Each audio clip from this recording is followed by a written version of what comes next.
वक्त का किस्सा है। एक गांव में एक आदमी ने नाई की दुकान बनाई हुई थी। वो कम पैसों में गांव के लोगों के बाल काटता था। सब लोग उससे बहुत खुश थे। यहाँ तक कि गांव का चौधरी भी उसे घर बुलवाकर बाल कटवाता था। आज भी उसकी दुकान पर बहुत रश लगा होता है तो एक आदमी उसके पास आता है। भाईजान, आज बहुत अरसा हो गया है मैंने बाल नहीं कटवाए। हाँ, जो मैं भी फारिग हुआ हूँ तुम्हारा भी काम कर देता हूँ। भाई अच्छे से बाल तराशना, मेरी 2 दिन बाद शादी है, फुल ये बना दो मुझे। फिर नाई उसके बाल काटता है।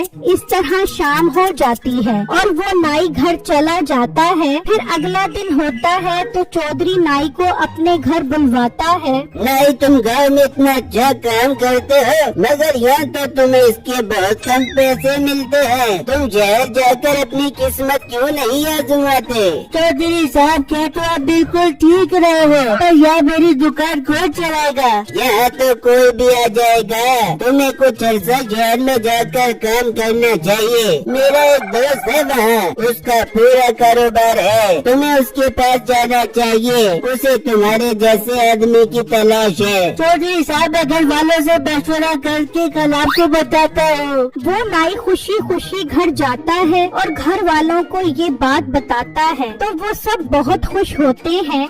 बेटा, चौधरी साहब बिल्कुल ठीक कह रहे हैं, तुम्हें शहर जरूर जाना चाहिए। फिर अगला दिन होता है तो नाई दुकान पर परेशान बैठा होता है तो बिट्टू वहाँ आता है। भाई साहब, आज मैंने बाल कटवाने हैं, क्या आप फारिग हैं? हाँ बिट्टू, फारिग तो हूँ पर कुछ सोच रहा था मैं। भाई क्या हुआ, आप क्यों परेशान हो और क्या सोच रहे हो? फिर नाई उसे चौधरी वाली सारी बात बताता है। भाई, इसमें सोचने वाली क्या बात है? आपको तो खुश होना चाहिए। लेकिन बिट्टू, तुम ही सोचो, अगर मैं शहर चला गया तो मेरी दुकान खाली पड़ जाएगी। मेरी दुकान का क्या होगा? आप फिक्र ना करो, आपकी दुकान में और मेरा छोटा भाई संभाल लेंगे। बस आप मुझे काम सिखा दो। बिट्टू, ये बात कहकर तो तुमने मेरी सारी परेशानी खत्म कर दी। मैं इस बारे में सोचता हूँ और घर माँ बाप से मशवरा कर लेता हूँ। फिर कुछ दिनों में ही नाई बिट्टू को सब काम सिखाकर खुद शहर की तरफ चला जाता है। कुछ लोग बिट्टू के पास आकर उसको मुबारकबाद देते हैं और देखते ही देखते बिट्टू को सारे गांव वाले पसंद करने लगते हैं और उसके पास ही बाल कटवाने आते हैं। बिट्टू अपने साथ साथ अपने छोटे भाई चिट्टू को भी काम पर लगा देता है। वो दुकान की देखभाल करता है और बिट्टू सबके बाल काटता है। इस तरह दिन गुजर रहे होते हैं। उसी गांव में मीठे नाम का लड़का अपनी बीवी नसीबो केंची के साथ रहता था। बेगम, मुझे तो इस नाई पर बहुत गुस्सा आ रहा है। वो मेरी बजाय मोटे बिट्टू को अपनी दुकान पर खड़ा कर गया। उस घंटे के पूरे गांव में चर्चे हैं और मेरी कोई भी इज्जत नहीं करता।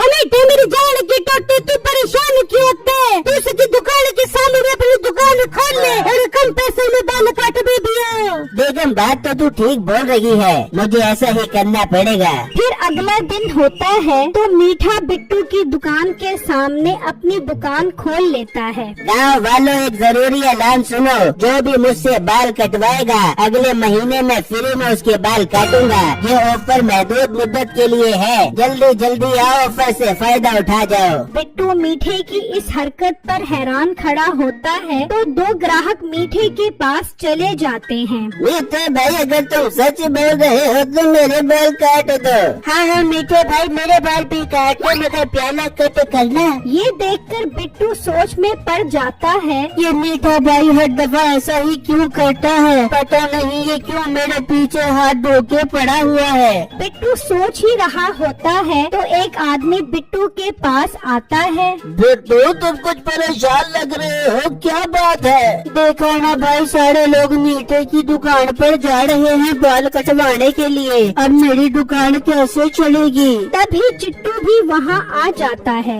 बिट्टू भाई, कोई बात नहीं, जाने दो गाँव वालों को उसकी दुकान पर। मीठे भाई को बाल तो काटने नहीं आता, देखना सब लोग वापस हमारी दुकान पर आएंगे। जब शाम होती है और मीठा सारे दिन के पैसे लेकर घर आ जाता है और नसीबो ये देखकर बहुत खुश हो जाती है। अरे मीठे, आज मैं बहुत खुश हूँ, लगता है हम बहुत जल्दी अमीर हो जाएंगे। अरे मेरी मोटी बेगम, आगे आगे देख, होता है क्या? मीठे, आज मैंने तेरी पसंद का आलू गोश्त बनाया, चलो हम जल्दी से खाना खाते हैं। हाँ, सब पता है मुझे, मेरे लिए बनाया है या पैसों की लालच में बनाया है? मैं तुझे पैसे नहीं दूंगा, वरना तू फजूल खर्चे में उड़ा देगी। उड़ाने दे मीठे, मुझे पैसे उड़ाने दे, तू और पैसे कमा ले भी हो। ठीक है, उड़ा ले, पर बेगम एक मसला है। क्या मसला है मीठे, मुझे बता, मेरे पास हर मसले का हल होता है। बेगम, अभी भी कुछ लोग बिट्टू की दुकान पर जा रहे हैं, मैं चाहता हूँ कि एक भी आदमी उसकी दुकान पर ना जाए। बस इतनी सी बात पे परेशान हो रहे मीठे, तू एक काम कर, मोटे बिट्टू की दुकान पे जितने भी शैम्पू और क्रीम है उन पर खुजली पाउडर डाल दे, वो जिसे को भी लगा देगा वो तुम्हें दबा के भाग जाएगा। फिर अगला दिन होता है और मीठा एक दुकान पर आता है। भाई साहब, एक खुजली पाउडर का डब्बा दे दो। अरे भाई, लोग खुजली खत्म करने वाला पाउडर मांगते हैं और तो खुजली पैदा करने वाला पाउडर मांग रहा है। और भाई तू अपना काम कर, जो बोला है वो कर। अच्छा अच्छा, देता हूँ, लगता है क्यों है। फिर मीठा वो पाउडर लेकर चला जाता है और जब बिट्टू की दुकान पर कोई नहीं होता, वो बिट्टू की दुकान पर आता है और दिल ही दिल में सोचता है, अब इस मोटे को मजा चखाऊंगा। जब सारे गांव वाले खुजली की वजह से मोटे को मारेंगे तो बहुत मजा आएगा। फिर मीठा जैसे ही खुजली वाला पाउडर डालने लगता है तो चिट्टू वहाँ आ जाता है। मीठे, तू यहाँ क्या कर रहा है हमारी दुकान पर, और ये तेरे हाथ में क्या है? चिट्टू, ये खुशबू वाला पाउडर है। चिट्टू पाउडर को गौर से देखता है। मीठे, ये तो खुजली पाउडर है। अच्छा, तो तू हमारी शैम्पू और क्रीमों में मिलाकर हमारे ग्राहक खराब करना चाहता है? मैं भी सब गाँव वालों को बुलाता हूँ। नहीं नहीं चिट्टू, मेरे प्यारे छोटे भाई, किसी को मत बुलाना, मैं जा रहा हूँ, आइंदा कभी ऐसी हरकत नहीं करूँगा। ठीक है मीठे, दफा हो जाओ हमारी दुकान से।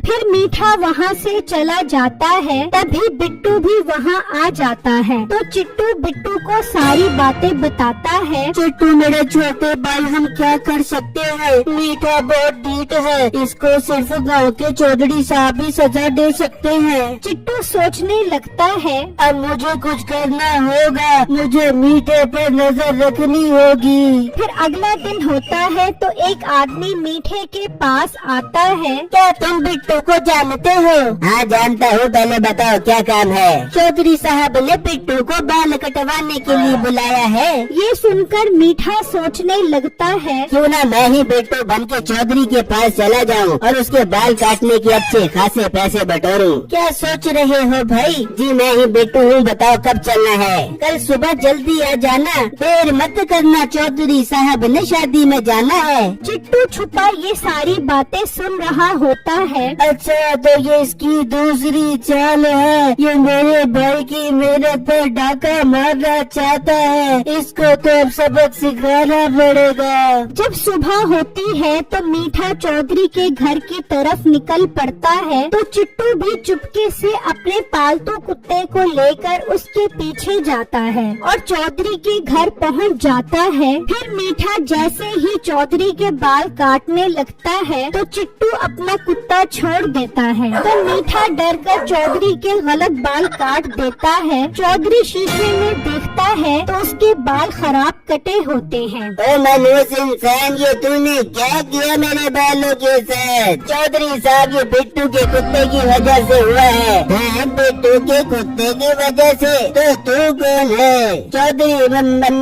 मैं ही मीठा हूँ। तभी चिट्टू आ जाता है और चौधरी साहब को सारी बातें बताता है, जिसे सुनकर चौधरी को बहुत गुस्सा आता है। मुंशी, एक काम करो, इसे पकड़कर इसकी टिंड कर दो। फिर वो उसकी टिंड कर देते हैं। जब मीठा टिंड के साथ घर जा रहा होता है तो लोग उसे देखकर हंसते हैं। मीठे को अच्छी सजा मिल जाती है और सब गांव वाले बिट्टू की दुकान पर वापस आ जाते हैं।